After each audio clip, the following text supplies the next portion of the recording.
Share मार्केटमध्ये गुंतवणूक करून झटपट श्रीमंत होण्याचं स्वप्न पाहणाऱ्यांसाठी ही बातमी धक्कादायक आहे. नाशिकमध्ये सायबर भामट्यांनी अवघ्या 5 महिन्यात तब्बल 25 कोटी रुपयांची फसवणूक केल्याची माहिती समोर आली. सायबर गुन्हेगार सोशल मीडियावर आकर्षक जाहिराती, फेक व्हिडिओ आणि व्हॉट्सअप टेलिग्राम ग्रुपच्या माध्यमातून नागरिकांना जाळ्यात ओढतात. त्यानंतर नामांकित कंपन्यांच्या नावानं बनावट गुंतवणूक ॲप डाउनलोड करण्यास सांगितलं जातं. सुरुवातीला मोठा नफा दाखवला जातो, मात्र पैसे काढण्याची वेळ आली की टॅक्स आणि शुल्काच्या नावाखाली आणखी रक्कम उकळली जाते. इतकंच नाही तर लाईट बिल, KYC अपडेट किंवा डिजिटल अरेस्टच्या नावाखालीही नागरिकांची फसवणूक केली जाते. विशेष म्हणजे या जाळ्यात अडकणाऱ्यांमध्ये उद्योजक, IT व्यावसायिक, बँक अधिकारी आणि उच्च शिक्षित नागरिकांचा मोठा समावेश आहे. नाशिक सायबर पोलिसांनी नागरिकांना कोणत्याही अनोळखी लिंकवर क्लिक न करण्याचं, OTP किंवा बँकिंग माहिती शेअर न करण्याचं आणि गुंतवणुकीपूर्वी संबंधित संस्था सेबीकडे नोंदणीकृत आहे का याची खात्री करण्याचं आवाहन नाशिक शहर सायबर गुन्हे शाखेचे वरिष्ठ पोलीस निरीक्षक संजय पिसे यांनी केलं. या सायबर फ्रॉडचं सर्वात मोठं रिझन आहे ते आपण जादा परताव्याला आमिषाला बळी पडतो, ते लालचला बळी पडतो.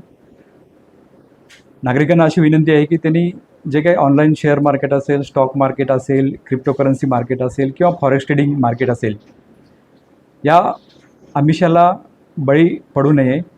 तसेच कुठलाही डिजिटल अरेस्ट संदर्भात अनोळखी कॉल आला असेल तर त्याच्यावर विश्वास ठेवू नये. कुठलाही व्हिडिओ कॉल आला असेल तर त्याच्यावर विश्वास ठेवू नये.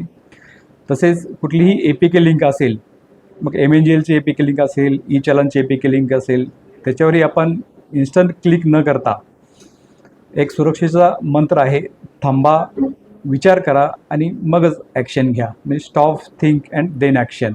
याच्यामुळे आपला सायबर फ्रॉडपासून बचाव होऊ शकतो.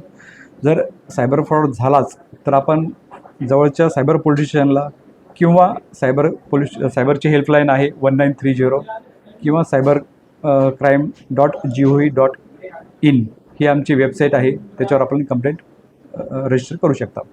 नाशिककरांनो, जर तुमच्यासोबत सायबर फसवणूक झाली असेल तर तात्काळ 1930 या हेल्पलाईनवर संपर्क साधा किंवा सायबर क्राईम पोर्टलवर तक्रार नोंदवा. सतर्क रहा, सुरक्षित रहा, कारण तुमची एक छोटी चूक तुमच्या आयुष्यभराच्या कमाईवर पाणी फिरू शकते. त्यामुळे सावध रहा, सतर्क रहा. 9 न्यूज महाराष्ट्रासाठी प्रतिनिधी साहिल बेलसरे, नाशिक.